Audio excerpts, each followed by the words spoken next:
Então vamos fechando os nossos olhos e buscando uma sintonia bem forte com Jesus. Com Jesus e com a espiritualidade que nos assiste. E agradecemos ao Mestre, aos irmãos do outro lado da vida que nos acompanham. E pedimos que estejam conosco em todos os momentos, mas que também cada um de nós se esforce para estar com eles em cada momento da caminhada. Às vezes, sentimos que a caminhada parece difícil, complicada, dolorosa. E normalmente isso nós sentimos quando nos afastamos deles. Quando estamos com Jesus no nosso coração, as coisas ficam mais suaves. E como é bom sentir que apesar das dores, das dificuldades, nós podemos seguir em frente. Eu vi hoje uma mensagem dizendo que no momento de dor é abaixar a cabeça, fazer uma prece e confiar sempre. E é isso que precisamos, ter com Jesus ao nosso lado. Que assim seja, graças a Deus. Bom, boa noite a todos que chegaram depois, a Priscila, a Landinha, um beijo para vocês, a Gláucia também. Então, hoje nós vamos falar sobre a parábola dos talentos. Acredito que muita gente já tenha ouvido falar da parábola dos talentos. Mas o importante é nós raciocinarmos, exatamente entendermos aquilo que significa essa passagem. Jesus não se limitou a nos deixar uma historinha simplesinha. Não. Por detrás de tudo que Jesus fez, há 2000 anos atrás, inclusive, tudo que ele fez tinha um ensinamento embutido, um ensinamento grandioso, e que muitas vezes a humanidade passa sem prestar atenção nisso. Lê, tira um ou outro ensinamento, mas é tão rico, tudo é tão rico quando se reporta a Jesus. As parábolas, as curas, os episódios durante a caminhada dele, em todas as situações nós tiramos ensinamento. E vamos ver como nós podemos entender a parábola dos talentos de uma forma tão maior, tão bonita, e que nos leva à necessidade de aplicarmos isso nos dias de hoje. Isso que é o mais importante. Bonito, o que Jesus nos deixou há 2000 anos, mas precisamos aplicar hoje. Precisamos ter um Jesus na atualidade, um Jesus século 21. Então nós vamos ler primeiro a parábola, para depois nós falarmos uma série de coisas e depois discutirmos os trechos dessa parábola. Está contida no Evangelho de Mateus, capítulo 25, e diz assim: porque isto é também como um homem que, partindo para fora da terra, chamou os seus servos e entregou-lhes os seus bens. Entregou os bens para os servos. E a um deu 5 talentos, e a outro 2, e a outro 1. A cada um segundo a sua capacidade. E ausentou-se logo para longe. E tendo ele partido, o que recebera 5 talentos, negociou com eles e granjeou outros 5 talentos. Fez produzir. Da mesma sorte, o que recebera 2, granjeou também outros 2. Mas o que recebera 1, foi e cavou na terra e escondeu o dinheiro do seu senhor. E muito tempo depois, veio o senhor daqueles servos e fez contas com eles. Então, aproximou-se o que recebera 5 talentos e trouxe-lhe outros 5 talentos, dizendo: Senhor, entregaste-me 5 talentos, eis aqui mais 5 que eu granjeei com eles. E o Senhor lhe disse: bem está, servo bom e fiel, sobre o pouco foste fiel, sobre muito te colocarei, entra no gozo do teu Senhor. E chegando, também o que tinha recebido 2 talentos, disse: Senhor, entregaste-me 2 talentos. Eis que com eles granjeei outros 2 talentos. Disse-lhe o Senhor: Bem está, bom e fiel servo. Sobre pouco foste fiel, sobre muito te colocarei. Entra no gozo do teu Senhor. Mas, chegando também o que recebera 1 talento, disse: Senhor, eu conhecia-te, que és um homem duro, que ceifas onde não semeaste, e ajuntas onde não espalhaste. E atemorizado, escondi na terra o teu talento. Aqui tens o que é teu. Devolveu aquele 1 talento, nada mais. Respondendo, porém, o seu senhor disse-lhe: Mau e negligente servo, sabias que ceifo onde não semeei, e ajunto onde não espalhei? Devias então ter dado o meu dinheiro aos banqueiros, e quando eu viesse, receberia o meu com os juros. Tirai-lhe, pois, o talento, e dai-o ao que tem 10 talentos, porque a qualquer que tiver, será dado, e terá em abundância. Mas o que não tiver, até o que tem, se-lhe-á tirado. Lançai, pois, o servo inútil nas trevas exteriores. Ali haverá pranto e ranger de dentes. Esse entendimento final aqui, depois nós vamos ver que não é aquilo que as igrejas, de um modo geral, entendem, né? Essa maldade, não é isso. Mas vamos explicar adiante. Então, para comentar a parábola, vamos abordar alguns tópicos. Antes, o que é talento? Interpretando de uma forma mais ampla, os talentos se referem a todos os dons e oportunidades que Deus, a espiritualidade, nos concede. Essa definição abarca todos os dons e oportunidades, naturais, espirituais, materiais, tudo, rigorosamente tudo. Então, inclui, por exemplo, a saúde. A saúde é um talento, é um dom, é uma oportunidade, é um estado no qual nos encontramos.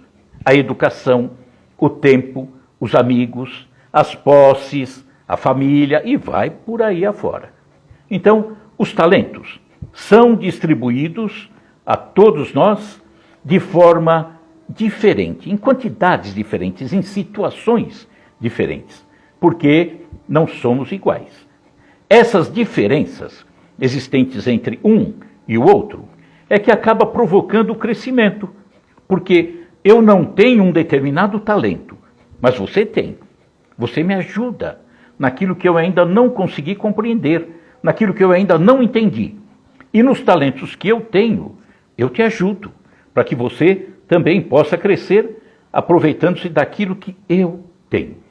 Então, precisamos aprender a valorizar esses talentos.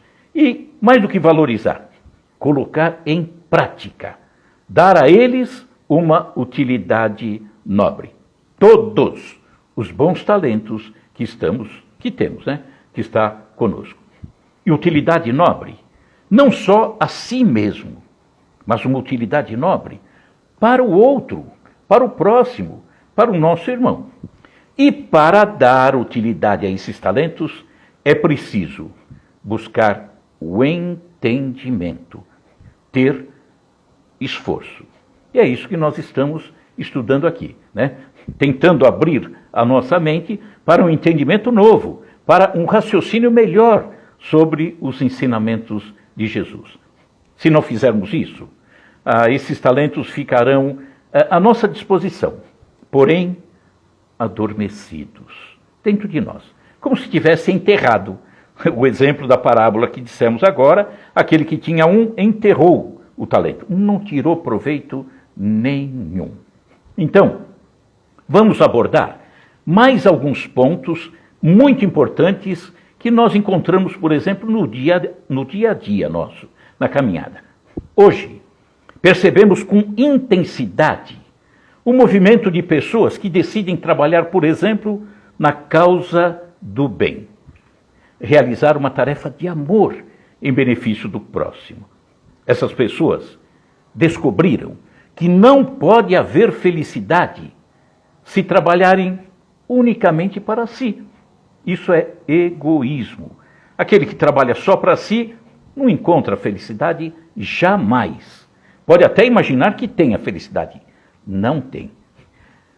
Essas pessoas que fazem isso, que trabalham em favor dos outros, entenderam a grandeza do ensinamento do Mestre, quando ele disse: amar o próximo como você ama a si mesmo. Se hoje ainda são poucas essas pessoas que fazem esse tipo de trabalho, nós temos a esperança de que chegará um momento em que a grande maioria descobrirá essa necessidade de trabalhar pelo próximo. E a prática do bem independe de rótulo religioso, né, ao qual essas pessoas estejam vinculadas ou se vincularão. O bem é sempre o bem e não importa o rótulo que tenhamos. Só que para assumir realmente esse trabalho em favor do bem para nós e para os outros, precisamos tomar realmente essa decisão. Decisão de mudar, de achar, de buscar, de sair da mesmice. Ninguém consegue um resultado diferente fazendo as coisas iguais. Se eu quero um resultado diferente, devo fazer as coisas diferentes, senão não chego lá.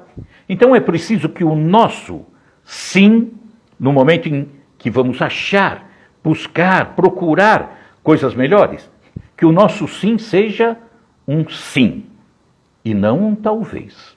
Porque às vezes a gente quer dizer sim, mas talvez, não tem aquela convicção. É por isso que Jesus, isso está no Evangelho de Mateus, capítulo 5, versículos 33 a 37. Ele diz assim: outro sim, ouvistes que foi dito aos antigos, antes de Jesus: não perjurarás, mas cumprirás os teus juramentos ao Senhor.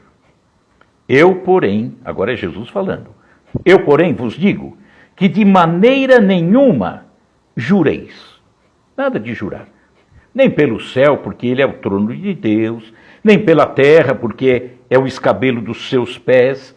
Não jure nem por Jerusalém, porque é a cidade do grande rei. Nem jure pela tua cabeça, porque não podes tornar um cabelo branco ou preto. Não pode. Ou seja, Jesus estava dizendo, não jurar por coisas que você não tem controle. Escapa a tua capacidade de controlar. E ele continua: seja, porém, o vosso falar sim, sim, não, não, porque o que passar disto é de procedência maligna ou equivocada. Então, o teu sim, não precisa jurar. Eu vou fazer. Não, no silêncio do teu ser, do teu coração, diga, vou fazer. Ou não me interessa fazer, não importa. A decisão é sempre sua, mas nada de jurar. Assuma um compromisso interno, porque a jura diante dos outros não vale nada, né? O compromisso tem que ser de origem interna, tem que ser uma decisão. Por isso que ele disse que o seu sim seja um sim, porque senão virou não, né? Então, assim chega o momento em que todos nós precisamos decidir o que realmente queremos fazer, né? Ou o que precisamos fazer. Porque muitas vezes nós caminhamos pela vida, caminhamos pela terra, sempre dentro da mesma caminhada, os passos sempre dentro de um mesmo caminho, e não buscamos entender melhor. Às vezes nós fazemos um caminho que poderia ser muito mais bonito, muito mais proveitoso, muito mais feliz para todos nós, né? Então, no momento em que nos encontramos, isso cabe bem essa orientação de Jesus, que seu sim seja um sim ou é não, acabou, né? Porque no momento atual é tão fácil protelar, deixar para depois. Eu assumi o compromisso, mas já não assumi, vem alguma coisa e me seduz. É tão fácil mentir para si mesmo, Deixar para depois, como tantos fazem. Eu vou assumir, eu vou mudar, assim que eu tiver melhores condições, eu vou abraçar uma causa nobre. E aí vai ter melhores condições e não vai abraçar causa nobre coisa nenhuma. Por quê? Porque ele abraçou coisas pobres, causas pobres, pobreza interior. Então, a nossa vida atual, nesse momento, e sobretudo nesse momento, que nós estamos nessa transição e que também estamos nessa situação de dor, a pandemia. A nossa vida atual nos pede ação, trabalho, decisão, luta. Vamos lembrar, por exemplo, que dentro do nosso entendimento espírita, todos nós, quando nos preparávamos para o retorno, nós sabemos que a nossa existência é uma sequência de vidas, uma sequência de encarnações. Todas elas ligadas, entrelaçadas entre si.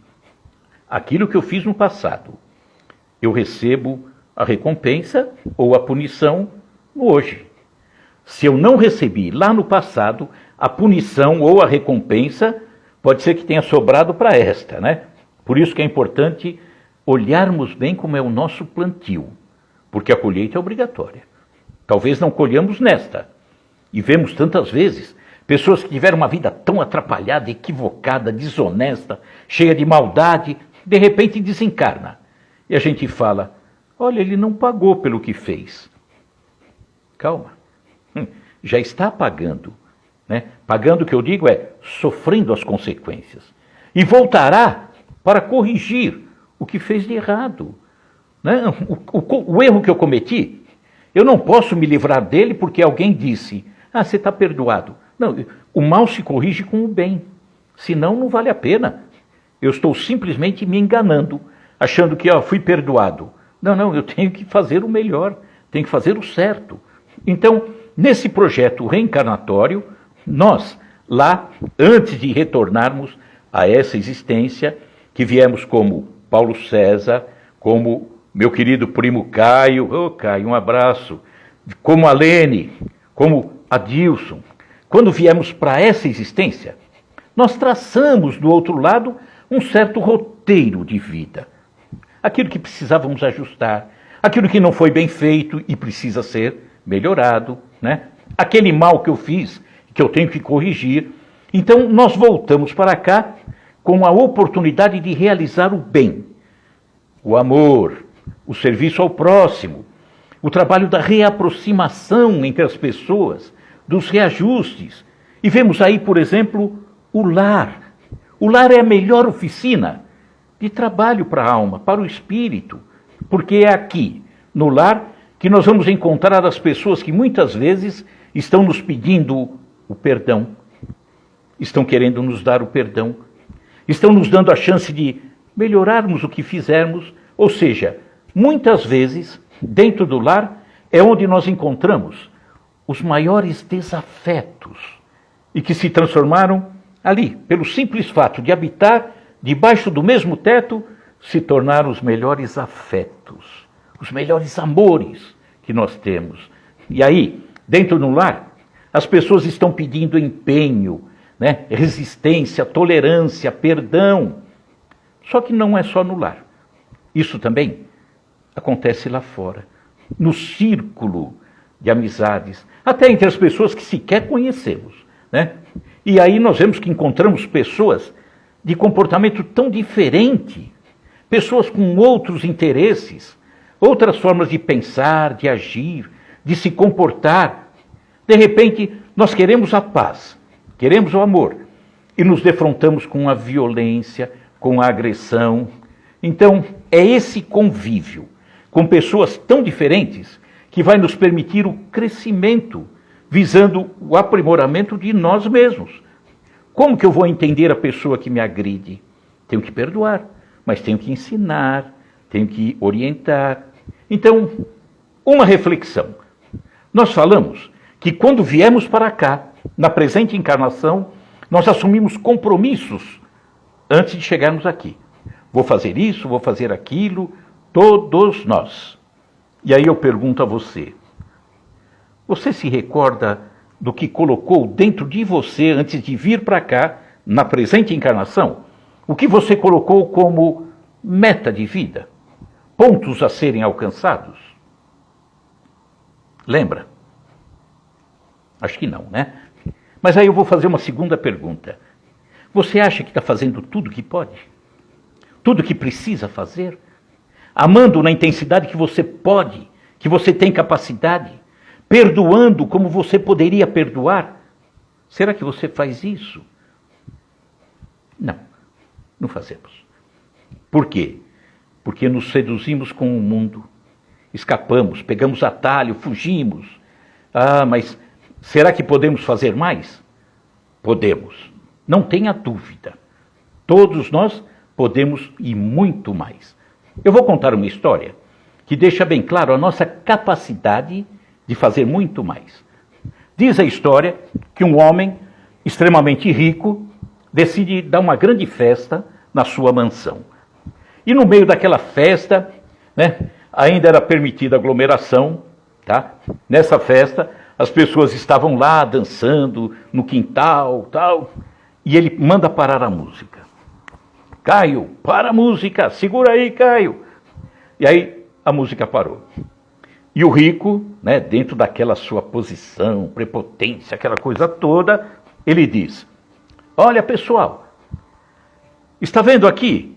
Desse meu lado tem uma grande piscina. Essa piscina está cheia de crocodilos selvagens. Se alguém pular na piscina e sair vivo, darei a ele meus carros. Silêncio total. Não teve ninguém que se arriscou a pular na piscina. Bom, vou melhorar a oferta, pensou o rico. Se alguém pular na piscina e sair vivo, darei a ele todos os meus carros e a minha mansão. Silêncio do mesmo jeito. Melhorar a oferta.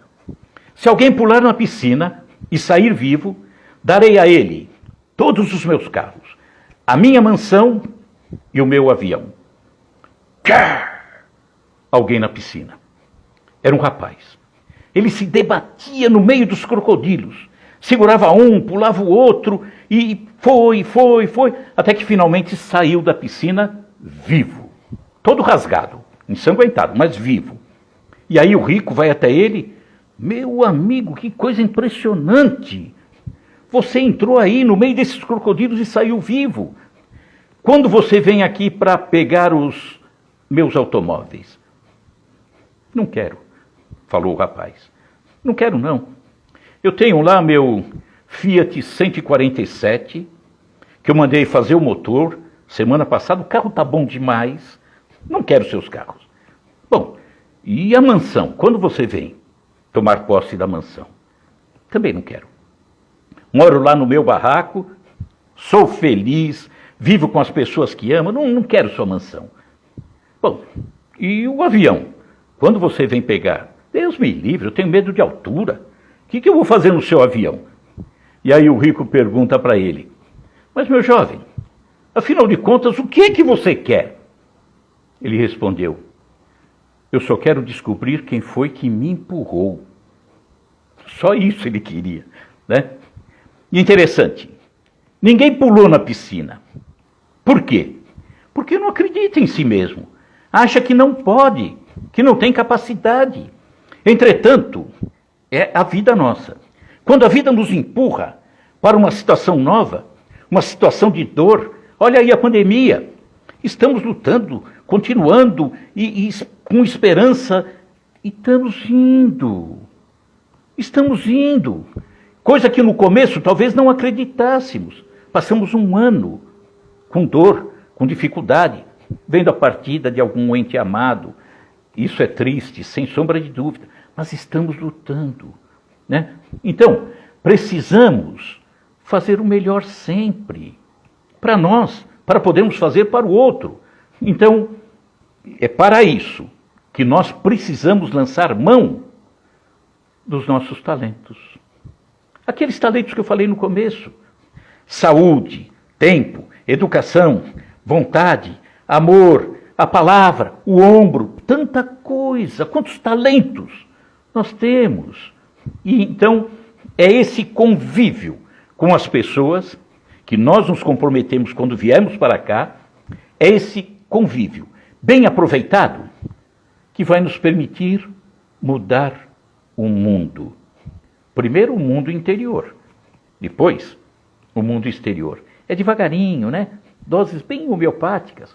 Mas a nossa modificação vai facilitar essa transição na qual nos encontramos. Estamos saindo do mundo de expiação e provas, onde ainda prepondera o mal. E estamos caminhando para um mundo de regeneração, onde começaremos a vislumbrar uma caminhada mais serena, mais pacífica, com o amor mais presente no coração de todos. Essa mudança vai demorar um bom tempinho ainda, mas durará o tempo que nós decidirmos que ela dure. Por quê? Porque a grande seleção daqueles que estarão na Terra, no mundo de regeneração, vai acontecer através da figura do desencarne. Alguns desencarnarão, todos, aliás, né? Mas alguns desencarnarão e não poderão voltar à Terra porque estarão numa condição incompatível com o nível que a Terra terá. Outros desencarnarão, como todos, e poderão retornar, porque auxiliarão a Terra a estar cada vez melhor. Isso é entrar no mundo de regeneração. E já estamos nessa transição. Então, essa proximidade da transformação que a Terra está, né, tão bem compreendida pelos espíritas, né, segundo as informações que vamos recebendo através da espiritualidade, também começa a ser sentida por aqueles que até desconhecem essa informação.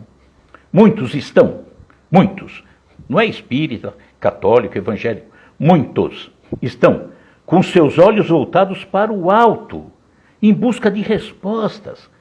Muitos se recordarão da frase: os tempos são chegados. Mas o que significa os tempos são chegados? É essa transição que estamos passando. Chegou o tempo da transformação, não é destruição da terra, de forma nenhuma.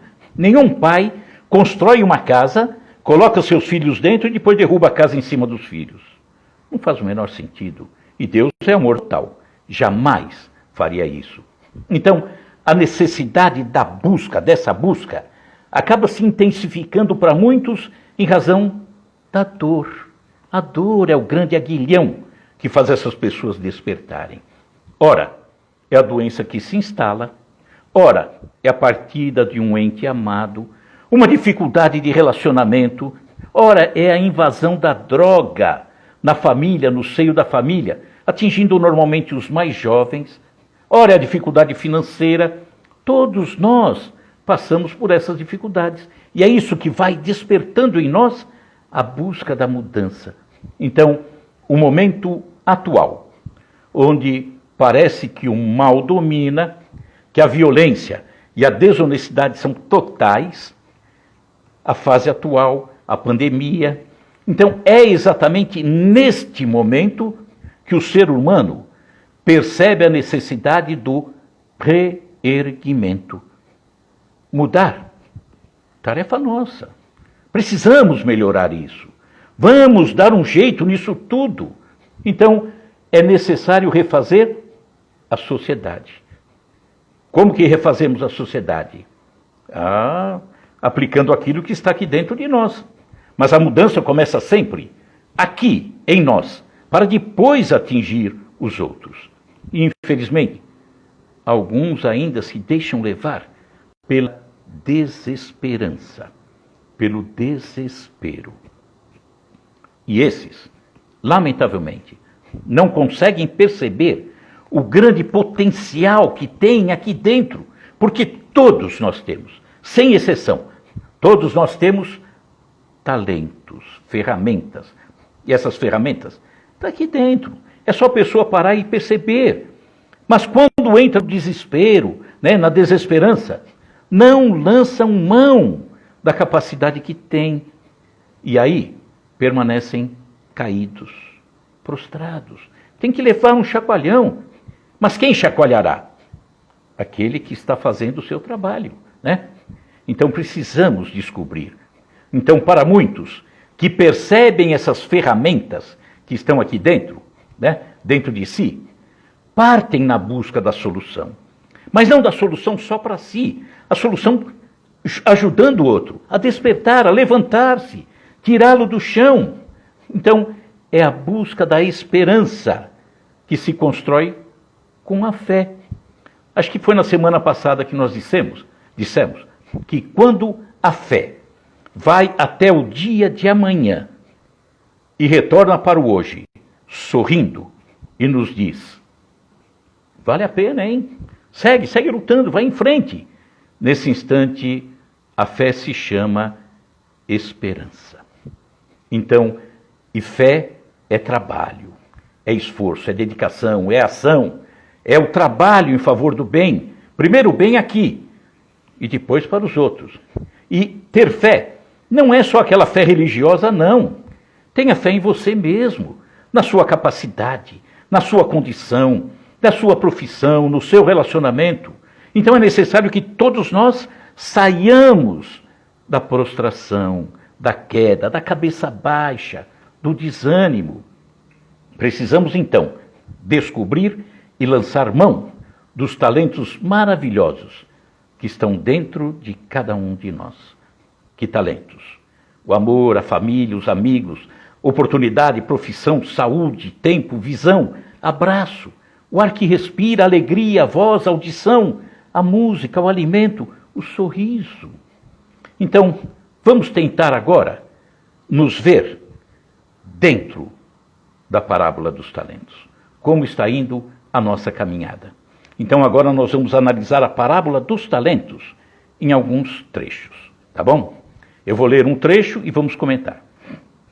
Um homem, aí a parábola, um homem partindo para fora da terra, chamou os seus servos e entregou-lhes os seus bens.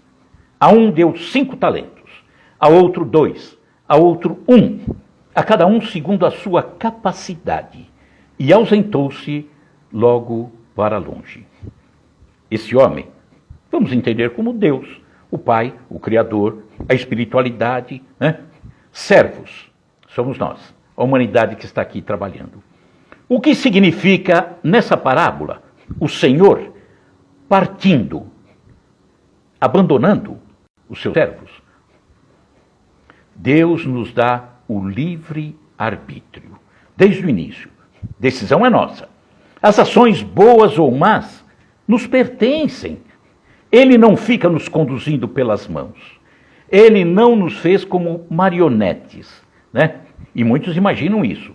Ah, Deus mandou isso. Ah, Deus falou para eu ir lá. Deus, é você que fala se vai, se não vai, se faz o bem, se faz o mal. É você. É decisão sua. Melhor que faça o bem, não o mal. Então, muitos imaginam que é Deus nos controlando como se fôssemos marionetes. Então, é a impressão para muitos que Ele, em alguns momentos, nos abandona. Não, né? Sobretudo nos momentos de sofrimento, de dor. Então, Ele entrega aos seus servos os seus bens, os talentos que nós vimos, todos nós temos. E Ele não se esquece de nenhum dos seus filhos, nenhum. Dá a um 5, a outro 2, a outro 1. Parece inicialmente que era uma injustiça. Ele deu mais para um, menos para o outro. Não. A diferença está na capacidade de aproveitamento de cada um de nós, né? Existem diferenças de evolução. Alguns conseguem administrar melhor, outros não, acabam se perdendo. Então, a medida desses talentos que o Pai nos entrega vem na exata proporção da capacidade individual de cada um.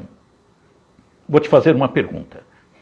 Você daria uma alta soma em dinheiro a um filho perdulário? Não daria. Ou você daria a chave do cofre a um filho desonesto? Não daria também. Deus é assim, né?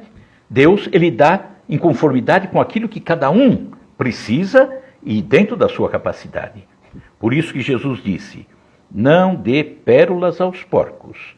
Ou seja, dê a cada um aquilo que ele precisa, aquilo que ele come, aquilo que ele se alimenta, aquilo que ele vai utilizar da melhor maneira. Vamos seguindo ainda dentro da parábola, vamos tentando nos ver dentro dela. E tendo ele partido, o Senhor, o que recebera 5 talentos, negociou com eles e granjeou outros 5 talentos.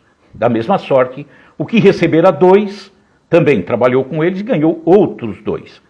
Mas o que recebera 1, foi e cavou na terra e escondeu o dinheiro do seu senhor.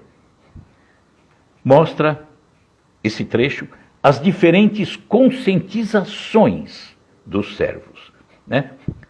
E conscientização é sempre fruto da evolução individual. Granjeou, produzir, significa estar sempre em evolução, em crescimento, é progredir, aplicar, ter lucro. E não importa o número alusivo a esse lucro, se é 5, se é 2, se é 1, não importa. O que importa é esse lucro frente à sua capacidade de ação. Porque às vezes temos condição de fazer mais e fazemos menos, né? E o fruto, o lucro, denota um esforço maior, um esforço menor ou nenhum esforço. Até porque não estamos preocupados com o número que o lucro dará, né? A evolução não dá saltos. Aquele que recebeu 5, dificilmente devolveria 100. Ele conseguiu devolver outros 5, beleza. Às vezes nós achamos que podemos dar 100 de um instante para outro. Não, o que não pode acontecer é parar a evolução. E aquele que recebeu 1, parou no tempo, enterrou, não quis progredir, enterrou seu talento, omitiu-se diante do mundo e das suas necessidades. Vamos olhar. Será que nos identificamos em alguma situação? Aí é resposta individual. Seguindo a parábola. E muito tempo depois veio o Senhor, voltou o Senhor daqueles servos e fez conta com eles. Então aproximou-se o que recebera 5 talentos e trouxe-lhe outros 5, dizendo: Senhor, entregaste-me 5 talentos. Eis aqui outros 5 talentos que granjeei com eles. E o seu senhor lhe disse: Bem está, servo bom e fiel. Sobre o pouco foste fiel, sobre muito te colocarei. Progresso, evolução. Entra no gozo do teu senhor. E chegando também o que tinha recebido 2 talentos, disse: Senhor, entregaste-me 2 talentos. Eis que com eles granjeei outros 2. Disse-lhe o Senhor: Bem está, bom e fiel servo. Sobre o pouco foste fiel, sobre muito te colocarei. Entra no gozo do teu Senhor. Tempos depois veio o Senhor. Então já estamos fazendo comentário desses 2, do 5 e do 2, tá? Tempo depois veio o Senhor. É a consciência individual. Tempos depois, eu vi o que eu fiz. E aí avalio a minha conduta. Como foi a aplicação dos bens recebidos? O serviço em favor ao próximo e de si mesmo. A avaliação é para saber se conseguiu realmente evoluir. E a cobrança individual deve ser feita na medida de sua própria capacidade, né? Tem muitos que se cobram em excesso. É uma perfeição que não tem. Eu queria fazer tal coisa porque Chico Xavier fazia. Mas Chico é Chico, eu sou eu. Chico, uma evolução fantástica. Eu, carregando tantos problemas. Então essa cobrança, eu também tenho que ser honesto e saber a minha condição. Não querer demais, ou querer esconder demais, né? Porque outros nada cobram de si mesmo. Dizem assim: não produzi, também sou pequeno, sou insignificante, não consigo, sou mesmo assim. Olha que tristeza, né? Vamos continuar na parábola. Mas chegando também o que recebera 1 talento, disse: Senhor, eu conhecia-te, sei que és um homem duro, que ceifas onde não semeaste, e que ajuntas onde não espalhaste. E atemorizado, escondi na terra o teu talento. Aqui tens o teu talento. Respondendo, porém, o Senhor disse-lhe: mau e negligente servo, sabias que ceifa onde não semeei, e ajunto onde não espalhei? Devias então ter dado o meu dinheiro aos banqueiros, e quando eu viesse, receberia o meu com os juros. Vamos comentar, mas sempre avaliando se a gente não está num lado ou no outro, né? Quantos dizem temer a Deus, mas que nada fazem de bom? Eu temo Deus, mas nada faço de bom, enterro. São pessoas levianas, improdutivas, seduzidas pela terra. Pessoas que se comportam como se pudessem simplesmente devolver os talentos recebidos. Aquilo que Deus me entregou quando eu vim para esta encarnação, quando chegar o momento derradeiro, ó Deus, toma de volta. Eu não usei, está tudo novinho, né? Perdi o tempo, perdi a saúde, perdi as oportunidades, não estou devolvendo nada. Então, muitos se utilizam apenas dos talentos que lhe interessaram para satisfazer os seus desejos, né? É a posse, a saúde, o tempo, usaram só para si. Esquecem-se dos talentos voltados para o progresso, o trabalho, o esforço, a dedicação, o amor, o abraço, o respeito. Então, esse temor, que diz ter, por isso enterrou, não o afasta da autopunição, através da sua própria consciência pesada, maltratada. Em algum momento ele vai sentir, perceber que não fez o que devia. Se tivesse esse mesmo, de um talento só, se tivesse produzido, mesmo que apenas um talento, e devolveria ao Senhor 2, aquele um que recebeu, mais um que produziu, sabe o que ele ouviria do Senhor? Bem está, bom e fiel servo, sobre o muito pouco foste fiel, sobre muito te colocarei. Entra no gozo do teu Senhor, porque ele também teria evoluído. O Senhor não está preocupado se eu vou devolver 100, 1000. Eu vou devolver aquilo que eu estou capacitado a devolver. Isso que é importante. E aí ele diz no final: tirai-lhe, pois, o talento, e dai-o àquele que tem 10 talentos, porque a qualquer que tiver, será dado, e terá em abundância. Mas o que não tiver, até o que tem, ser-lhe-á tirado. Lançai, pois, o servo inútil nas trevas exteriores, ali haverá pranto e ranger de dentes. Então, aquele que tinha um talento estará atormentado, consciência pesada, perceber que perdeu a oportunidade, né? Então isso é choro e ranger de dentes. É consciência pesada. Não tem aquele negócio de estar no inferno. Isso aí já foi ultrapassado, já foi abolido. Então, a impressão para esse que nada aproveitou, que não colocou nada a serviço de si e do outro, é a impressão de que ele nada mais possui. Está na miséria total. Aquela impressão que foi tirado tudo. Isso é fruto da consciência desorganizada, da consciência sofrida, né? Diferentemente daqueles que mais possuem, que mais cresceram, o dos 5 talentos, dos 2 talentos, porque parecem receber e recebem cada vez mais. Isso é natural, é fácil de compreender, é lógico isso. Por isso que Jesus disse: buscai o reino dos céus e o resto virá por acréscimo. Por quê?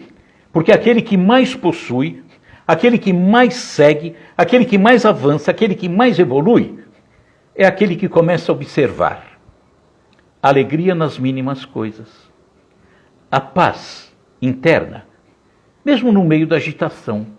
Ele está recebendo mais. A solidariedade alheia no meio do seu próprio sofrimento. Ele vai perceber o abraço nos momentos em que está triste. Ele tem mais, ele olha mais, ele observa mais, ele tem mais amigos. Alegria em dar, ele vai perceber isso. A não se preocupar tanto em receber, mas dar, né? Vai se alegrar em ter uma vida simples. Olha quanta coisa. Então, descobrir os talentos. Fazer os talentos produzirem. Esse é o objetivo. Não levar a vida de qualquer jeito. Fingir que não sabe. Ah, eu não sei se o que eu tenho para fazer. Sabe, está aí dentro de você. Pensa. Você não veio a turismo. Eu não vim a turismo, ninguém veio a turismo. Viemos a serviço. Primeiro em nós, depois nos outros. E é isso que precisamos fazer. Descobrir esses talentos e colocá-los a serviço de nós mesmos e do próximo. Tá? É um trabalho nosso, hein? Então, bom trabalho. Vamos então, já deu a hora, vamos fechar os nossos olhos e fazer a nossa prece. Jesus, nosso divino mestre, amigo, companheiro, te agradecemos, porque você nos deixou tantos ensinamentos, e que nós precisamos apenas estudar, parar, refletir, vamos raciocinar, vamos buscar um entendimento, vamos colocar dentro do nosso coração a verdadeira aplicação daquilo que você deixou. Quantas parábolas! Parece uma história tão pequena, tão simples, e às vezes até sem sentido, e que nos dizem tanta coisa. Agora, diz tanta coisa, mas precisamos colocar em prática, buscar, porque senão estaremos nós, por nossa vez, enterrando os talentos para dizer ao final: Jesus, toma, é teu, não me interessei por eles. Obrigado, Jesus, por mais essa oportunidade, e esteja conosco nesta próxima semana também. Que assim seja, graças a Deus. Um abraço a todos. Na semana que vem, a nossa live será o verdadeiro Natal, né? É um tema que nós vamos abordar. Está aí o Acácio que passou. Boa noite, Acácio. É o tema que vamos fazer na terça-feira com Acácio. Vi o Taiguara aí também, do Sedamp, né, Taiguara? É o tema que nós vamos fazer nesse domingo agora, no Sedamp, e que vamos fazer também novamente nossa live aqui na sexta-feira que vem, que vai ser a sexta-feira antes do Natal. Então vamos estar juntos. Então, pessoal, pá na mão, cavar essa terra, para quem, né, tem que fazer isso, vai buscar esse talento, desenferruja, passa um óleo e vamos trabalhar. Vamos seguir adiante. Vamos fazer produzir. Tá bom? Jesus no coração e álcool gel na mão. Um abraço a todos vocês e obrigado pelo carinho, pela presença, pela companhia. Tá? Um abraço a todos. Gratidão também, Maria Cecília. Beijo a todos. Fiquem com Deus.